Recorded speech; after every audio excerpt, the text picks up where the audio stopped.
ఆమె చెప్పినది ఇంత జరిగినా నాకు అన్యాయం జరిగినా కనీసం రాజశేఖర రెడ్డి గారి ఆశయాలు అమల్లోకి వచ్చినాయా, ప్రజలకు మేలు జరిగిందంటే ఒక్కటంటే ఒక్కటి కూడా లేదంటున్నారు. ఇంకా అది విన్నాక ఏమనాలో అర్థం కావట్లేదు.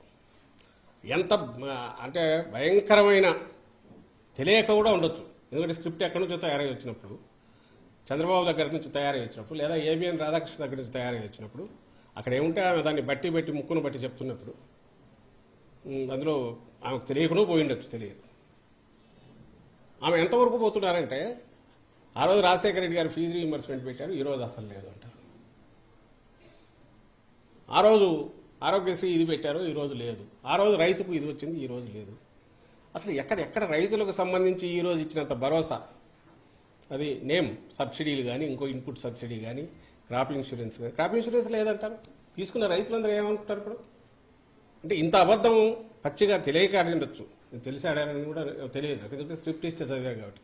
బహుశా చంద్రబాబు నాయుడు కూడా అనాలకు సాహసం చేయడం, ఎందుకంటే తను ఇక్కడ ఉన్నాడు కాబట్టి ఇంకేదో దాంట్లో అవకతవకలనొచ్చు, లేదంటే నా చంద్రన్న కానుక లాంటి పథకాలు ఈరోజు లేవనొచ్చు, అట్లాంటివి జరగలేదు. కానీ ఇంత అడ్డగోలు అబద్ధం అయితే ఆడాడు. ఆమె అంటుంది, ఆమె తిట్లు తింటుంది లేనుకొని స్క్రిప్ట్లో రాయించడమో తెలియదు చంద్రబాబు నాయుడు గారు. కానీ అది అందరికీ తెలుసు, మీకు మీడియాకు తెలుసు, అందరికీ తెలుసు. ఈరోజు వాటికి మరింత పదును ఎలా పెరిగింది. ఆరోగ్యశ్రీ ఆ రోజు ఉన్న దాని దగ్గర ఈరోజు 3000 ప్రొసీజర్స్ ఎట్లా పెంచారు, 25 లక్షల వరకు లిమిట్ ఎట్లా పెంచారు, ఎలిజిబిలిటీ 5 lakh per annum ఎట్లా చేశారు, 80%, 85-90% దాకా ప్రజలు ఎట్లా కవర్ అవుతున్నారు, కుటుంబాలు కవర్ అవుతున్నాయి. ఇవన్నీ ఇవి నిజం కాదా? ఫీజు రీయింబర్స్మెంట్ అప్పట్లో 30-35 వేలు ఇస్తున్నది, ఈరోజు 100% ఇస్తున్నది, నిజం కాదా? మరి ఎట్లా అడగలిగారా? ఇక్కడ నేమ్ ఎనీథింగ్. ఎక్కడ రాజశేఖర రెడ్డి గారి ఆశయాలు ఈయన మర్చిపోయారు, వెనక వేశారు. ఆయన మరింత పదునెక్కించారు, మెరుగుపరిచారు, వాటిని వ్యవస్థీకృతం చేశారు, ఇంక్లూడింగ్ డెలివరీ సిస్టమ్ కిందికి తీసుకెళ్లారు. నేను ఇది ఎక్స్ప్లెనేషన్ లాగా ఇవ్వట్లే, ప్రజలకు చెప్తున్నాం.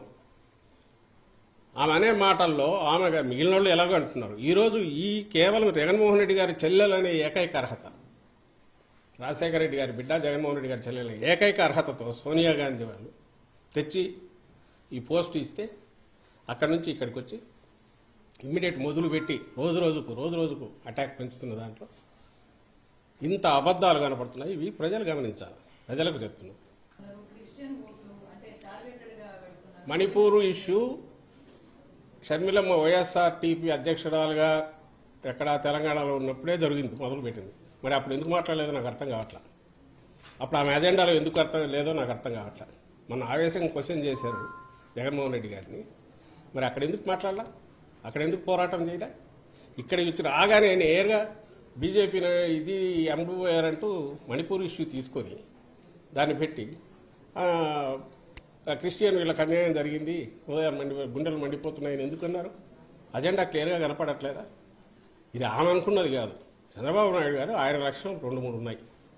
యాంటీ ఇన్కంబెన్సీ ఓటు ఏదైనా ఉంటే మొత్తం గొంపగుత్తుగా ఆయనకు రావాలి.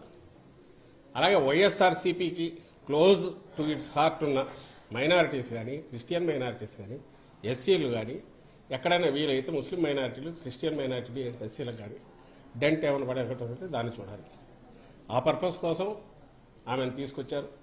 అందుకే ఆమెతో అవే మాటలు మాట్లాడిస్తున్నారు, అవే పలుకులు ఆమె రిపీట్ చేస్తున్నారు. అంతకుమించి మళ్ళీ ఆయనకు కొంచెం ఎక్కువైనా ఇష్టం లేదు. ఎందుకంటే యాంటీ ఇన్కంబెన్సీ ఓటు కొంచెం వాళ్ళు తీసుకోకపోతే అది మళ్ళీ తనకు ఎక్కడ దెబ్బ కొడుతుందో అని ఆయన భయం కూడా ఉంది. సో ఈ కంట్రోల్డ్ దీంతో నడుపుతున్న ఒక ప్రచారం, దుష్ప్రచారం రాదా, ఆ స్ట్రాటజీ తప్ప చంద్రబాబు గారిది. అందులో ఈమె కేవలం ఒక చిన్న పావు, అంతకుమించి దీనికి వేరే ఇది లేదు.